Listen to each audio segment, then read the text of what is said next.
ऐसा है कि एक नेट लेवल का पोएट्री विलियम वर्ड्सवर्थ का लंदन 1802 नेट लेवल का है। बिल्कुल। इसको हम देखे थे लेकिन याद नहीं था। तो आज हम देख रहे थे, तुम्हारे संगति में आके अब देखना पड़ता है, कब क्या पूछ दोगे कोई पता नहीं। तो इसमें देखो, इसमें क्या है कि वर्ड्सवर्थ जो है गुहार कर रहा है जॉन मिल्टन से, ईश्वर का प्रतीक मान के कि तुम्हारी बेटी लंदन बर्बाद हो चुका, यहाँ पूरा सिस्टम बर्बाद हो चुका है, तुम इसके पिता हो। तो क्या हो गया था उस समय जो इसको गुहार लगाना पड़ा? क्या हो गया था भाई, बताओ। Sir, as we can relate this poem with the industrialized London, was also talked by the same writer, William Wordsworth. And before we start our lecture, before we get into this particular question, so I'd like to tell you something that London 1802 जब publish हुआ था, during the same date, London 1802 1802 में ही लगभग, ठीक है। तो इससे पहले the pre planned work written by William Wordsworth and ST Collins preface to lyrical ballad आया था उसमें, है ना, लिरिकल बैलेड। उसमें प्रकृति का बात किया था, है ना। जितने भी ज्यादातर about 80% of the whole poetry were actually dealing with nature, right sir. तो अब देखो क्या है, in this particular poem London 1802, he is talking about the three major things. First altar, second sword and third pain, है ना। And suppose ये तीनों जो क्वालिटीज है, where do we find these three kind of qualities? हर एक country में, जो country वास्तविक में अच्छा, उसमें हम लोग को ये देखने को मिलेगा। वहाँ का अल्टर बहुत बढ़िया रहता है, लोग जो है ना, आर्किटेक्चर में भी बढ़िया होते हैं, स्वॉर्ड में भी बढ़िया होते हैं, एंड थर्ड लिटरेचर में भी बढ़िया होते हैं। That is called pain hair, right. And suppose if a country has become industrialized and in that particular country we are not getting these three things, so what would happen of that country? So these are the things which were talked by William Wordsworth, and here he is telling that England England है ना, India को हम लोग क्या बोलते हैं, Bharat Mata. The word she is applied and here for England is also applied, she, England, right. अब she बोल रहा है क्या यहाँ पर कि इंग्लैंड जो है जॉन मिल्टन का, है ना, जॉन मिल्टन का डाउटर है। यही है बात सर, जॉन मिल्टन का डाउटर है, और जॉन मिल्टन जो है फादर है। And suppose if the daughter is not getting a better advice, है ना, if the daughter is not getting that facilities, है ना, or maybe that education, so it is the duty of her father, है ना, to approach her and give all the essential details, all the essential education to her, है ना। So this is the poem which has been written from the point of view of a father and a daughter, right sir। And और अच्छे तरीके से, है ना, हम लोग समझेंगे line by line. We are going to summarize this particular poem line by line, ठीक है, यस। आइए चलते हैं लंदन 1802 का विश्लेषण। तो मैंने कह दिया पहले ही कि वर्ड्सवर्थ जो है जॉन मिल्टन का, उसको क्या कर रहा है, इनकारनेशन ऑफ गॉड, यानी गॉड के रूप में देख रहा है। और शुरुआत क्या करता है, Milton, thou shouldst be living at this hour, England had need of thy। ए मिल्टन, ए देवदूत, कितना बड़ा कंपैरिजन, ए देवदूत, ए Milton, thou should not be living at this hour। इस समय तुम नहीं हो यहाँ पर, इस वक्त तुम यहाँ नहीं हो। England had need of thy, और इस इंग्लैंड का तुम्हारी जरूरत है, तुम्हारी जरूरत है। कहाँ जरूरत है भाई? She is fen of stagnant water. क्या हो गया? पूरा लंदन जो है जमा हुआ सड़ा हुआ पानी हो गया है, जिसमें बहाव नहीं है।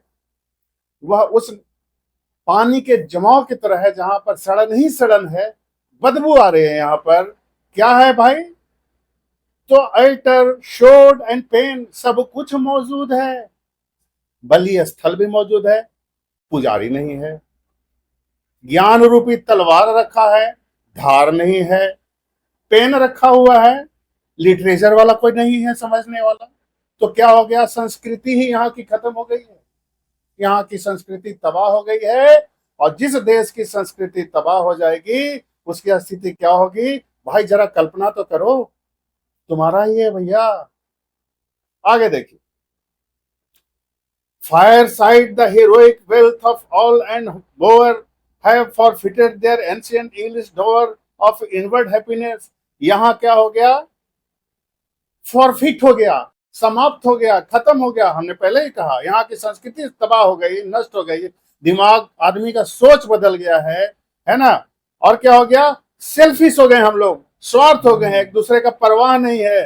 ओ रेजा साहब, हे ईश्वर रूपी मिल्टन, हमको उठाओ, हमारी मानसिक स्थिति को उठाओ, है ना। रे जब रिटर्न टू अस अगेन, हमारे पास दोबारा चले आओ, दोबारा चले आओ भाई, हम लोग बर्बाद हो चुके हैं।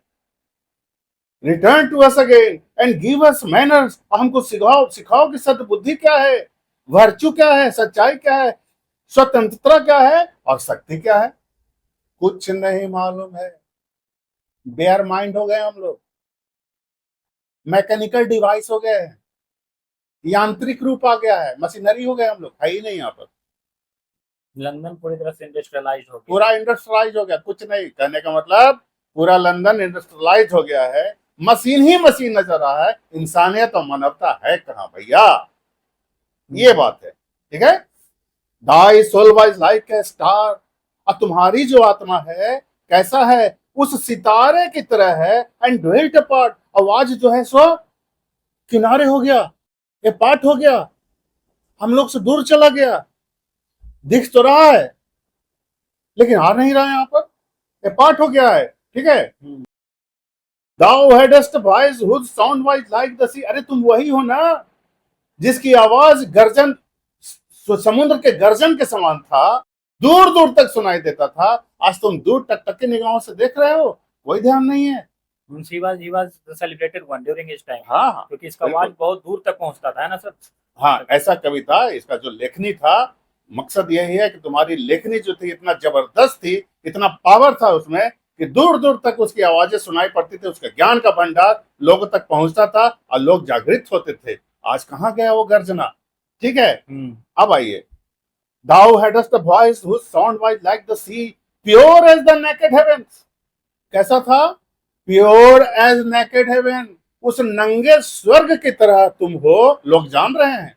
अब नंगा स्वर्ग क्या होता है? देखो, स्वर्ग क्या होता है हम लोग जानते हैं, स्वर्ग बहुत अच्छा जगह होता है, मरने के बाद जो अच्छा काम करता है उसको स्वर्ग मिलता है। स्वर्ग में वो तमाम सुविधाएं होती हैं जिसकी कल्पना भी हम नहीं कर सकते, केवल काल्पनिक चीज है। लेकिन मुझे तो दिख रहा है कि तुम नंगे स्वर्ग की तरह स्वर्ग में वासित हो, हमको दिख रहा है कि तुम वहां के निवासी और सब तुम्हारे पास मौजूद है, जितना यहाँ की कमी है सब तुम्हारे पास मौजूद है।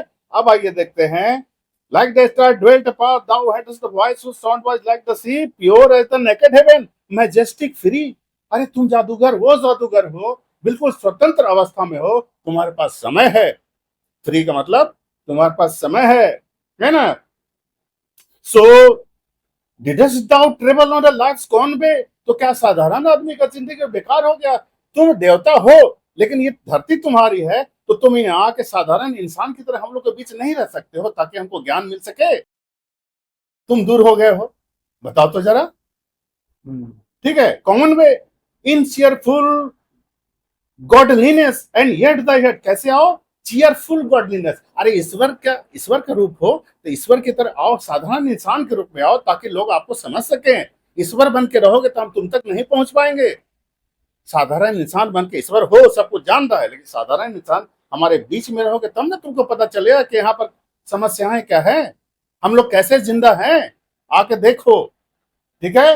अब कहता है, and yet thy heart the lowliest duty on her self did lay, और ये तुम्हारी लंदन जो तुम्हारी बेटी है, क्या उसके दिल का, उसका दिल का जो उसका जो तकलीफ है तुमको समझ में नहीं आ रहा है? तुम उसके पिता तुल्य हो जी, ये तुम्हारी बेटी है, तो तुम्हारा हृदय द्रवित नहीं हो रहा है? यहाँ का कितना रो रही है, चिल्ला रही है, और चूंकि यंग है इसका उतना समझ नहीं है। एक पिता होने के नाते तुम्हारी ड्यूटी बनती है कि उस नासमझ बालिका को जो तुम्हारे पुत्र रूपी है उसको आके सुधारो और उसको सही रास्ता दिखाओ।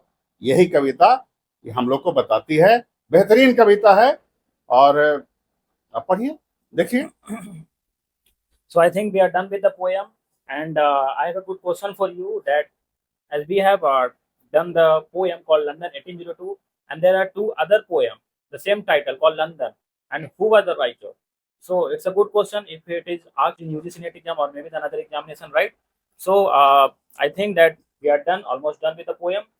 And tomorrow we will be meeting soon with our new lecture, on some another topic. Till then, have a great day. Thank you.